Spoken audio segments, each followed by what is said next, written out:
આજે જનરલ બોર્ડની બેઠકમાં સૌપ્રથમ પ્રશ્નોત્તરી જે અલગ અલગ કોર્પોરેટરશ્રીઓ પ્રશ્ન પૂછ્યા હોય એવા કુલ 42 પ્રશ્નો હતા, જેના તંત્ર દ્વારા જવાબ આપવામાં આવ્યા છે. આ સિવાય બે મહત્વના નિર્ણયો જે પ્રસ્તાવ રૂપે પસાર થયા, એક તો નામકરણ હતું એ થયું, અને બીજું સ્ટેન્ડિંગ કમિટીએ 5,000 રૂપિયાનો પાણી વેરામાં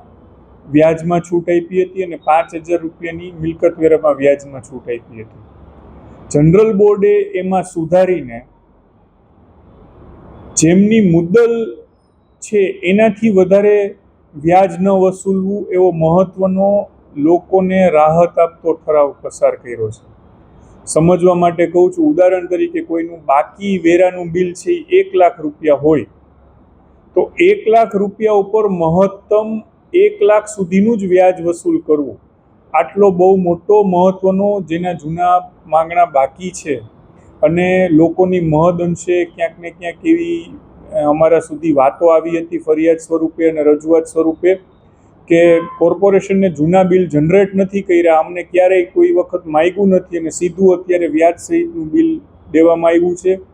જે સામાન્ય અને મધ્યમ વર્ગ માટે ખૂબ અઘરું હતું ભરવા માટે, કારણ કે એનો ફિગર બહુ મોટો આવતો હતો. ત્યારે આજે જનરલ બોર્ડે આને લિબરલ કરીને જેટલું તમારું મુદ્દલ બાકી હોય એટલું જ મહત્તમ વ્યાજ વસૂલવું, આવો મહત્વનો એક ઠરાવ કર્યો છે. બીજો ઠરાવ માર્કેટ સમિતિનો જે અમને મિનિટ્સ મોકલવામાં આવી હતી, જેને અધ્યક્ષ સ્થાનેથી અર્જન્ટ બિઝનેસ તરીકે સમાવવામાં આવ્યું હતું, એ હોકર્સ ઝોનની પોલિસી, એની એક ડ્રાફ્ટ પોલિસી આખી રાજકોટ કોર્પોરેશન દ્વારા બનાવવામાં આવી છે કે જેમાં અલગ અલગ વિસ્તારોમાં જે દર એકાદ દિવસે રવિવારી, જેને આપણે કહીએ છીએ સોમવારી મંગળવારીની જે બજારો ભરાતી હોય છે ને, જેને લીધે ટ્રાફિક ખૂબ ડિસ્ટર્બ થાય છે,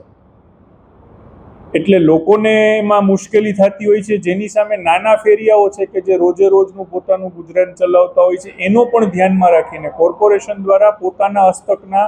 ચારેય દિશામાં અને અલગ અલગ ઝોનમાં પ્લોટ આઈડેન્ટિફાઈ કરવામાં આવ્યા છે અને એની અંદર હવેથી આ બજારો ભરાશે. આ સિવાય રોડ ઉપર જે રેકડીઓની સમસ્યા હોય છે, જેને લીધે પણ ટ્રાફિક સમસ્યા બહુ મોટા અંશે સર્જાતી હોય છે, એ રોડને અમે આઈડેન્ટિફાઈ લગભગ 22-23 જેવા કર્યા છે અને લોકો પાસે સૂચનો માટે મૂક્યા છે કે આમાં વધારો કરવો છે કે ઘટાડો કરવો છે.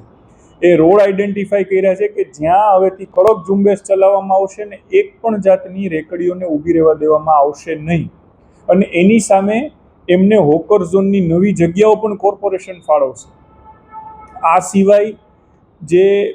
ચકરડી નાના બાળકોને પેરેન્ટ્સ રિફ્રેશમેન્ટ માટે લઈ જતા હોય છે, એ પણ રાત્રે ગમે ત્યાં ઊભી રહેતી હોય છે. ખાસ કરીને રેસકોર્સ વિસ્તારમાં ચકરડીવાળાને પણ ગુજરાન ચલાવવાની મુશ્કેલી થતી હોય છે અને વીઆઈપી પ્લોટ છે એટલે એને હાલતા ખાલી કરાવવાનો હોય છે, અને પછી આડેધડ રાજકોટમાં ક્યાંક એ થાય છે. તો એનું નિયમન થાય, નાના બાળકોની સુરક્ષા જળવાય માટેના નિયમ અનુસારનું એનું ફૂટિંગ અને ફાઉન્ડિંગ થાય, અને એ પ્રમાણે કોર્પોરેશન એને પણ નિયમિત કરવાનું છે ને નિયમન કરવાનું છે ને એના પણ પ્લોટ્સ આઈડેન્ટિફાઈ કર્યા છે. આમ બહુઆયામી રીતે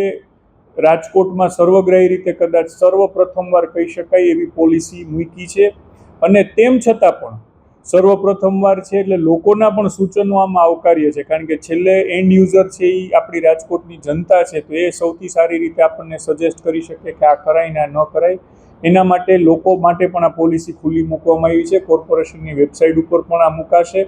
અને આપ સૌ મીડિયા કર્મીઓને પણ વિનંતી છે કે આ પોલિસીનો લોકોમાં બહોળો પ્રચાર થાય અને કંઈ સુધારા વધારાના અંતે તંત્રને પણ કંઈ સૂઝે તો આવતા જનરલ બોર્ડમાં અને ફાઇનલ મંજૂરી દેવામાં આવશે. એટલે જનરલ બોર્ડ એ બહુ મહત્વની વસ્તુ છે. જીપીએમસી એક્ટમાં સર્વોચ્ચ પાવર કોઈ પણ મ્યુનિસિપલ કોર્પોરેશનમાં ગુજરાતમાં જનરલ બોર્ડ પાસે છે. ત્યારે જનરલ બોર્ડના માધ્યમથી ચૂંટાયેલા પ્રતિનિધિઓ પ્રશ્ન કરતા હોય છે, ત્યારે પ્રશ્નને એકદમ સચોટતાથી ગંભીરતાથી લઈ અને એમાં જે કોઈ માહિતી આપવામાં આવે છે, જેમ પાર્લામેન્ટમાં આપવામાં આવતી માહિતીની એક